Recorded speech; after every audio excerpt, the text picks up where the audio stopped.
اسلام کی بہار بہار شریعت۔ الحمد للہ رب العالمین والصلاة والسلام علی سید الانبیاء والمرسلین۔ ناظرین کرام، السلام علیکم ورحمۃ اللہ وبرکاتہ۔ میں ہوں آپ کا میزبان محمد طاہر قادری اور آپ دیکھ رہے ہیں IDS بہار شریعت۔ ٹاپک ہمارا چل رہا تھا ممنوع اور جائز کام۔ الحمدللہ مفتی سید اویس علی صاحب گفتگو فرما رہے ہیں اس پر۔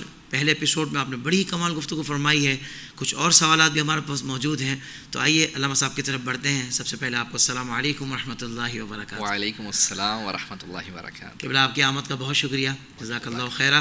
حضرت یہاں سے آغاز کرتے ہیں کہ شوہر یا والد کے انتقال کے بعد پینشن پر کس کا حق ہوگا؟ کیا اس میں بھی وراثت جاری ہوگی؟ دیکھیں، سب سے پہلے تو ہمیں پینشن کے تصور کو سمجھنا ہوگا۔ پینشن بیسکلی کیا ہے؟ اگر کوئی شخص کسی ادارے میں نوکری کر رہا ہوتا ہے، بالخصوص اگر ہم سرکاری اداروں کی بات کریں، تو وہاں پر اس شخص کی خدمات کے عوض میں اس کے جو جاب کا پیریڈ ہے اس کے بعد وہ ادارہ اس کو کچھ نہ کچھ ماہانہ وظیفہ عطا کرتا ہے۔ اب یہ ماہانہ وظیفہ فقط ایک ادارے کی طرف سے خیر خواہی اور بھلائی کی صورت میں ہوتا ہے، تبرع کی صورت میں ہوتا ہے۔ اب جب شخص کا انتقال ہو گیا تو اداروں کی پالیسی یہ ہوتی ہے کہ چونکہ اس نے ہمارے ادارے میں خدمات دی ہیں، تو اب اس کے گھر والوں میں سے جس کو اس نے نامینیٹ کیا ہوگا، بعض اداروں میں یہ ہوتا ہے کہ نامینیشن اس امپلائی کی طرف سے ہی ہو جاتی ہے، اور بعض ادارے ایسے ہوتے ہیں جو اس کی بیوہ ہوتی ہے اس کو وہ دے رہے ہوتے ہیں۔ تو اس میں چونکہ یہ مال اس ادارے کی طرف سے as a gift, as a تبرع دیا جا رہا ہوتا ہے، وہ اس شخص کا مال نہیں ہوتا، ترکہ نہیں ہوتا، تو اس بنا پر پینشن میں وراثت جاری نہیں ہوگی، بلکہ پینشن اسی کا حق ہوگا کہ جس کو وہ ادارہ دے رہا ہے۔ چنانچہ اگر اس میں نامینیشن جو ہے وہ بیوہ کی ہوئی بھی ہے یا بیٹی کی ہوئی بھی ہے یا کسی اور رشتہ دار کی ہوئی بھی ہے، تو جس کی نامینیشن ہوئی بھی ہے وہ خالصتاً اس کا حق ہے کہ وہ اس کو ملے اور وہ اس سے پھر استفادہ کرے۔ ہاں، یہ ضرور ہے کہ بعد میں وہ کسی اور کو بھی دینا چاہے، اس سے شیئر کرنا چاہے، تو یہ اس کی ثوابدید پر ہے۔ بہرحال اس پہ وراثت جاری نہیں ہوگی۔ اچھا، بعض اوقات نامینیشن میں بھی حضرت کچھ معاملہ ہوتا ہے جی کہ بھائی جس کو نامینیٹ کیا تھا وہ چونکہ وہ خود وہاں تک پہنچ گیا تو اس نے اپنے نام کروا لیا تھا، تو ویسے دیکھا جائے تو امی جان کا حق ہے، تو اس طرح کا معاملہ بھی کوئی ہوتا ہے یا؟ دیکھیں، اس میں اصل چونکہ یہی ہے کہ ادارے کی طرف سے تبرع ہے، گفٹ ہے، تو ادارے کی ثوابدید ہے۔ اچھا، ٹھیک۔ اب ادارے کی ثوابدید ہے، ادارہ کس کو دے رہا ہے؟ اب اگر کوئی دوسرے راستے سے پہنچ گیا، اس نے اپنی نامینیشن وغیرہ کرا لی، تو ظاہر سی بات ہے کسی کا اگر حق مار کے وہ نامینیشن کروا رہا ہے تو وہ قابل گرفت ہے۔ لیکن اگر حق نہیں مارا، ویسے ادارہ اس کو خود دے رہا ہے، تو وہ پھر اس کے حق میں ہے اور وہ اس کو پھر استفادہ اس سے کر سکتا ہے۔ بالکل ٹھیک ہے۔ یہ مسٹری باکس کی خرید و فروخت یہ جائز ہے؟ دیکھیں، مسٹری باکس بیسکلی کیا ہوتا ہے، پہلے ہم اس پہ گفتگو کر لیتے ہیں، پھر اس کا حکم شرع ہم ذکر کریں گے۔ دور جدید میں نت نئے انداز جو ہیں وہ خرید و فروخت کے آ رہے ہیں، تو اس میں ہم یہ دیکھتے ہیں کہ مختلف بڑی بڑی جو آن لائن اسٹورز ہیں، لائک امیزون ہے، علی بابا ہے، یا ہم دراز کی بات کر لیں، اس طرح اور بہت سارے آن لائن اسٹورز ہیں۔ تو ہوتا کیا ہے کہ بعض دفعہ ان کی طرف سے ایک باکس ہوتا ہے، اس باکس کی قیمت بیان کر دی جاتی ہے کہ لیٹ سپوز یہ باکس ہے اتنا بڑا، اس کی قیمت جو ہے وہ مثال کے طور پر 10,000 روپے یا 20,000 روپے، تو آپ میں سے کون ہے جو اس کو خریدے؟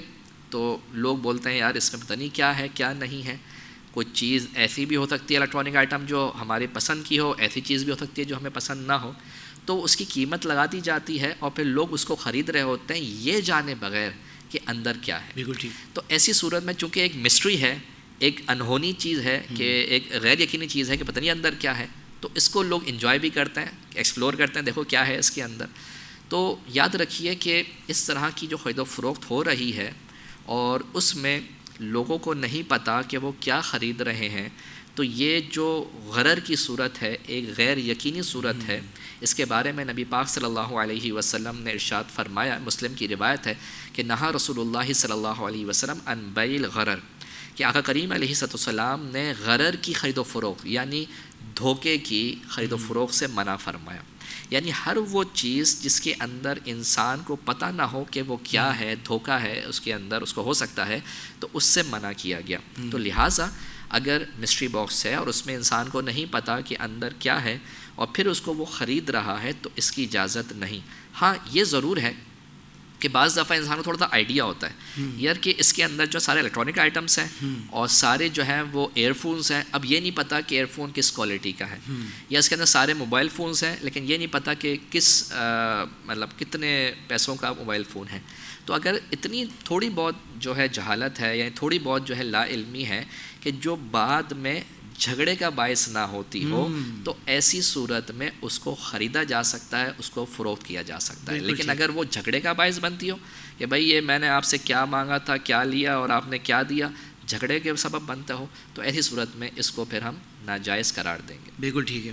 ہمارا صاحب یہ آج کل بڑے بڑے شاپنگ مالز کا بڑا رواج ہو گیا ہے، بڑے بڑے سپر اسٹورز ہوتے ہیں، وہاں یہ گیمنگ ایریا بھی ہوتا ہے جہاں بچے کھیلتے ہیں مختلف گیمز، فزیکلی بھی ہوتے ہیں، کچھ اس طرح کے ہوتے ہیں کہ جس میں ٹکٹ لے کر اس مشین میں آپ نے ٹکٹ ڈالا، ٹوکن ڈالا، اور پھر اس کے بعد وہ ایک مصنوعی ہاتھ ہوگا جو ان چیزوں کو کیچ کرے گا، جو آپ کے ہاتھ میں آ گیا اس مشین کے ذریعے تو وہ آپ کا ہو گیا.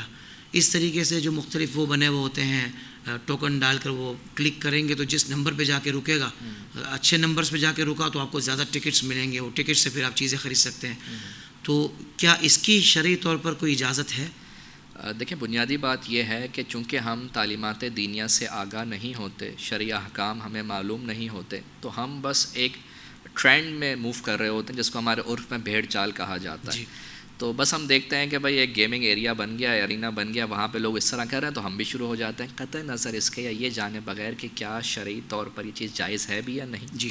تو اس لیے جب ہم اس کو بغور دیکھتے ہیں تو بنیادی طور پر یہ قمار ہے، یعنی جس سے قرآن میں حدیث میں منع کیا گیا ہے. قمار یعنی جوا، یعنی جس میں پیسہ یعنی اس میں انعام مل کے آپ کا مال بڑھ بھی سکتا ہو اور اس میں آپ کا پیسہ ضائع بھی ہو سکتا ہو. یہی تو ہوتا ہے جب آپ نے ٹوکن لیا، اپنا پیسہ انویسٹ کیا، اب آپ وہ ہاتھ جا رہا ہے اور وہ چیز اٹھا رہا ہے، اگر اٹھا لیا تو ٹھیک ہے، وہ چیز آپ کو اضافی چیز مل گئی، آپ کا پیسہ ڈبل ہو گیا، یعنی آپ کا جو بھی انویسٹمنٹ تھی اس میں اضافہ ہو گیا.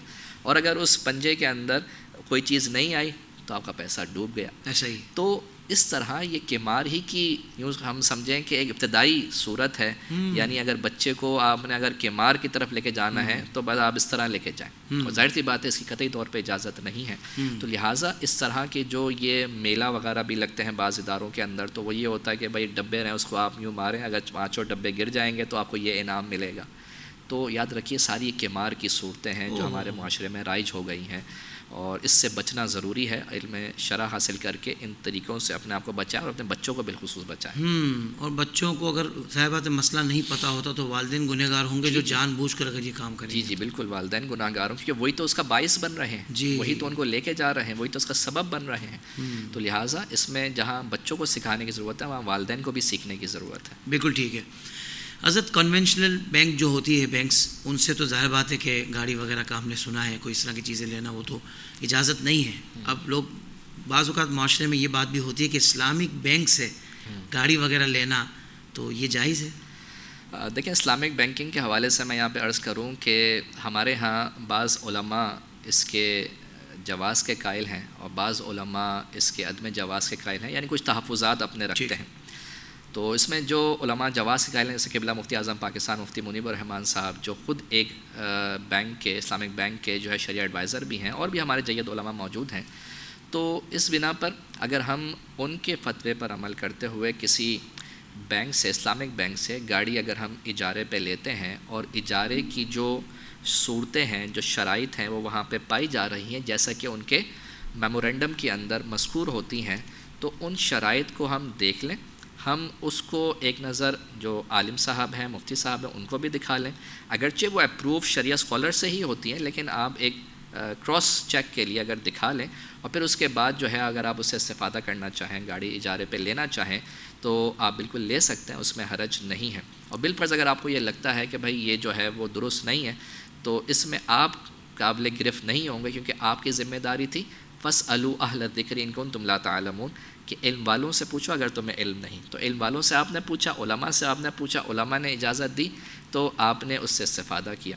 تو اگر بالفرض اگر عند اللہ یہ چیز درست نہیں بھی ہوگی تو آپ قابل گرفت نہیں ہوں گے. بالکل ٹھیک ہے، بالکل ٹھیک ہے. سبحان اللہ. ارشاد فرمائیے گا کہ کاروبار میں شراکت داری کی کیا کیا صورتیں ہو سکتی ہیں؟ بسم اللہ الرحمن الرحیم. دیکھیں کاروبار میں شراکت داری کی مختلف صورتیں ہو سکتی ہیں، اور بالخصوص اگر ہم چند صورتوں پہ چاہے یہاں پہ گفتگو کریں تو ان میں سے ایک تو مداربہ آتا ہے. مداربہ بنیادی طور پر کاروبار کی وہ صورت ہے کہ جس میں ایک فریق جو ہے وہ انویسٹمنٹ کرتا ہے، یعنی پیسہ لگاتا ہے، کہ جسے رب المال کہتے ہیں، اور ہمارے آج کے فائنانس کی اصطلاح کے اندر اسے کیپٹل پرووائڈر کہا جاتا ہے. اور دوسرا فریق جو ہوتا ہے اس میں وہ محنت کرتا ہے، یعنی اس کا پیسہ نہیں ہوتا، سرمایہ نہیں ہوتا، صرف محنت کرتا ہے. تو جب ایک فریق کا پیسہ ہو اور ایک فریق کی محنت ہو، تو جب یہ باہمی طور پر مل کر کوئی کاروبار کریں، کہیں پہ کوئی چیز کوئی بزنس کریں، تو اس کو شرعی طور پر مداربہ کہا جاتا ہے. اور اس کے کچھ بنیادی اصول ہیں، وہ میں چاہوں گا کہ ذکر کر دوں، جو ایک کاروبار کرنے والے کو پیش نظر رکھنا بہت ضروری ہیں. ان میں یہ کہ جو بھی ان میں پروفٹ باہمی طور پر طے ہو جائے، وہ پروفٹ کا پرسنٹ آپس میں طے کریں. نارملی لوگ جو غلطی کر دیتے ہیں وہ یہ کر دیتے ہیں کہ بھائی لیٹ سپوز میری جو انویسٹمنٹ ہے وہ 1,00,000 روپے ہے، تو بھائی 1,00,000 کا جو 30% ہے نا وہ میں پروفٹ لوں گا.